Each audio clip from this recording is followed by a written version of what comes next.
Before you install your new dryer, make sure you know what type of dryer outlet is in your home. As there are two different types of outlets, the manufacturer will sell these cords separately.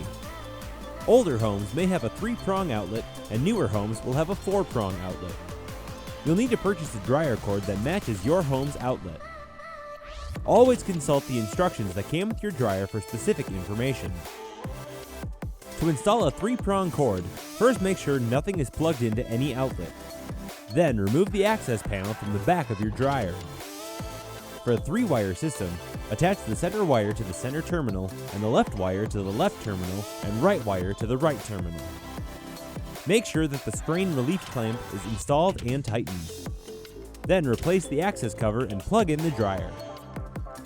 For a 4-wire system, first make sure nothing is plugged in. Then remove the access panel. Again, consult the instructions that came with your dryer for specific information.